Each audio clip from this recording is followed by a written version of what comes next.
So, okay na. Allowed pa ba ito, Bishop mo niyan? Ay, iyo po, igwa kitang mga late vocations. Late vocation. In fact, igwa pong saro na nagtrabaho na. Dati siyang seminarista, nagpundo. Siguro 4 years or 5 years siya sa luwas nga nagpaabot ng intention na magbalik sa seminaryo. Balik, okay. And by next year siguro, he will be first year theology. Ay, Sa tuya pong okay. formation sa pagkapadi, bako man pong 4-year course na, no? Napoon po kita sa preparatory, seminary. Ang iba nga ni, poon yan sa high school.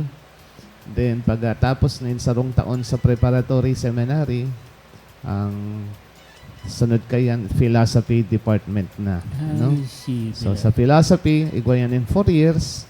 Then, another 4 years sa theology. Kaya, more or less 9 years ang Medyo gugunuan. halawig talaga, no? Bishop, itong mga naging seminarista, ang apodsano, ano ibig sabihin ng tabi, Bishop? Sano, garo, Kaprakadangog yan, ko yan ang eh. endearment kan mga endearment. sano, actually, ang magkasano, yung magkababayan, magkahimanwa.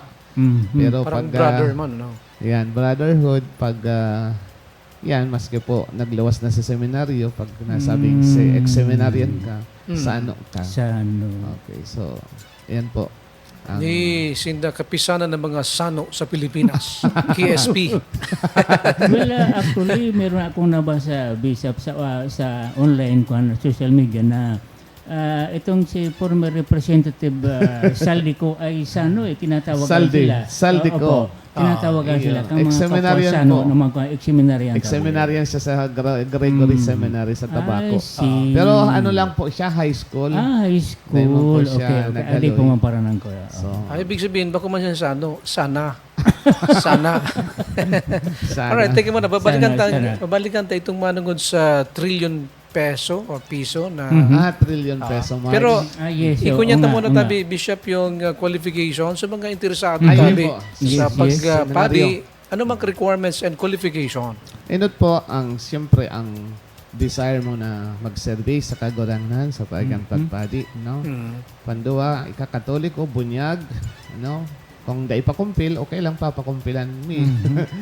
Then, of course, ang kaipuhan po talaga, itong ang maka-exam siya, entrance exam, then may orientation po yan sa seminaryo. Tapos, of course, willing siya na mag-stay sa seminaryo, bako man po kaya aning garo dormitory lang ang seminaryo. Kaya what we have to inculcate sa satuyang mga seminarista na ang sa iyang buhay will change talaga once na maglaog ka sa seminaryo. Kaya, maski nga ni ang cellphone, ililimit na. Bako man pong totaling ibabawal, but ang paggamit may schedule na lang. So, there will be discipline talaga. As in prayer life ang kaipuhan. And since siyempre, on the part of the family, as much as possible, masuportahan man sinda. No? In terms of finances. Pero kung may financial difficulties, ang satuya pong diocese, naghahanap ng paagi na magsuporta sa satuyang mga kaakian.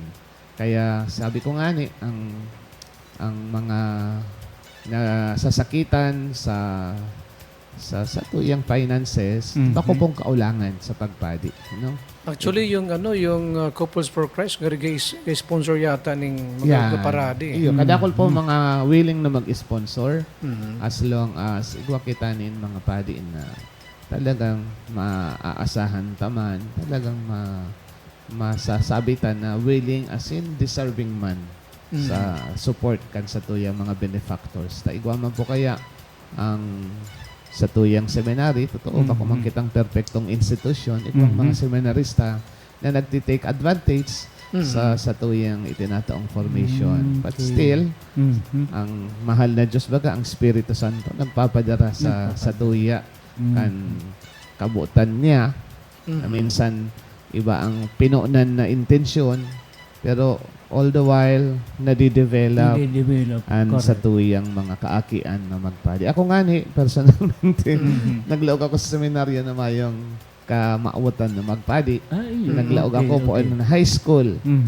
So habang naghahaloy, 1984, naglaog na ako after grade 6.